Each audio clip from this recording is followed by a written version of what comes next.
Hey, playa, is there someone that you like that you want to get closer to, but you're finding it really difficult because they only see you as a friend? Don't worry. In this video, I'm going to walk you through 3 very important flirting techniques that you could start using to change their perspective and have them go, maybe this is someone I want to date.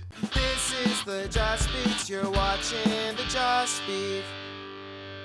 For those of you that are new here, my name is Josh, and every single week I make videos sharing tips, ideas, and stories teaching you how to be your best self. And flirting is something you should be doing with everyone. Your friends, your crushes, people you talk to and interact with. Flirting should be something you just incorporate into your overall behavior. Now you might be thinking, why would I want to flirt with anyone? I really just want to flirt with my crush. But let's really look at what flirting is. To flirt with someone is to create a bit of tension in the conversation that draws them in more to really want to talk to you. So if you can master that art of just flirting and creating tension with anyone, they'll be way more apt to pay attention in that conversation, to share their opinions, and to hear what you have to say. So how do you create that level of tension and get your crush more interested in talking to you romantically? Well, I would use what I call the agree-disagree method.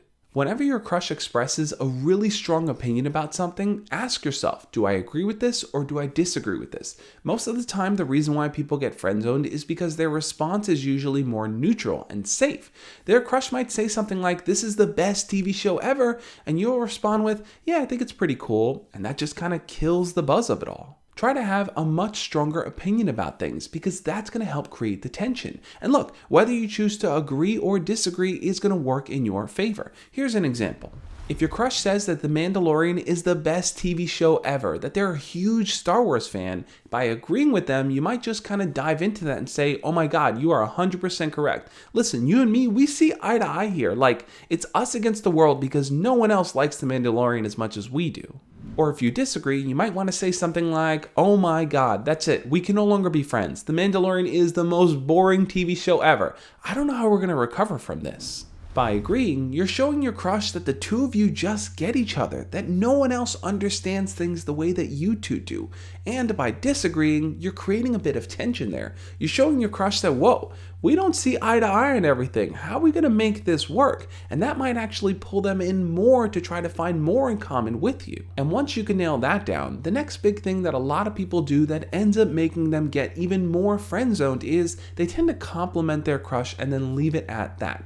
You're going to be the type of person that compliments them, but also adds a funny joke along with it. Remember, the whole point here is to build that tension. You can call this technique the cocky compliment. And what makes it so much different from what the average friend-zoned person does is that you're not just complimenting them and then waiting for a compliment or a positive response back. Instead, you're setting the tone for what you want to happen next. A normal friend-zoned person might compliment their crush by saying something like, wow, you look really beautiful today, ending it there and then waiting for their crush to respond with something pretty neutral like, aw, thanks, it really means a lot. But a person giving a cocky compliment might say, wow, you look good today. Have I asked you out yet? Because I'm pretty sure I'm going to ask you out. So where do you want to go grab lunch? Only for their crush to respond with, Aw, thanks, how about we go grab food at the mall? The difference between those two is your confidence and your intention. When a person is friend-zoned, they tend to lack the confidence to really make bold statements like that with their crush. So if you want to change things up, you got to be straight and shoot with them. Tell them what you want. You want to date them. You want to ask them out. Don't hide away from it. But don't misread that as just confessing your love for them. This is something that a lot of people do that ends up putting them in the friend zone. So instead of just confessing your love, focus on building attraction. If you're someone that has incredibly strong feelings about your crush, you might feel this deep desire within you to just lay it all out there on the table, to just confess how you feel and hope they feel the same way. But by doing that, you're really just making things awkward. You're catching that person off guard because you really haven't worked towards seeing how they feel about you and giving them a reason to feel that same way. I know what that's like because I've done that before. I've befriended girls in the past that I secretly had deep feelings for, only to later on reveal those feelings just to get friend-zoned. And what I should have been doing to build attraction is this. Every time I interact with them, every time I feel like we have a deep connection or there's a moment that we share where the two of us are on that same page, I should have said something like, whoa, this is really weird. I'm getting this real close vibe with you and I don't know what to make of that. Do you feel that too? By saying something like that, you are subtly letting them know that there's a bit of chemistry there, that you're picking up on it and you want to see if they're picking up on it too.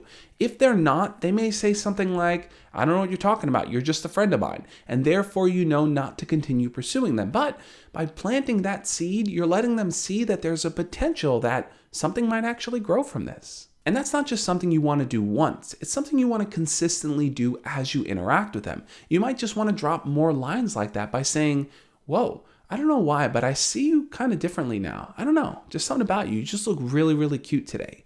Saying things like that is going to help start to plant the idea that you view them in a romantic light. It's way better to do it like that than to just kind of unload your feelings and to say something like, I've always loved you, I've always wanted to be with you, will you be mine? But take note, if you are going to do that, you have to follow up by asking them out. This isn't just a matter of flirting and flirting and flirting and then hoping that they ask you out. You need to be confident enough to go after what you want, which is pursuing an actual relationship with them. And that's only going to happen. You're only going to escape that friend zone if you're willing to take that leap and try. What do you think though? Have you been friend zoned by someone and you just find it hard to find moments to flirt with them? Do you flirt with them and it just doesn't go anywhere? Leave your comments down below and we'll talk about it.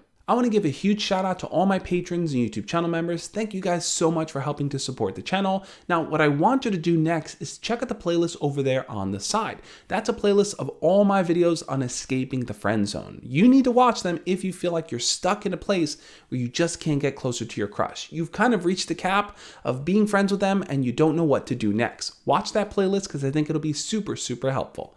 On that note, I'll catch you next time. As always, love and peace.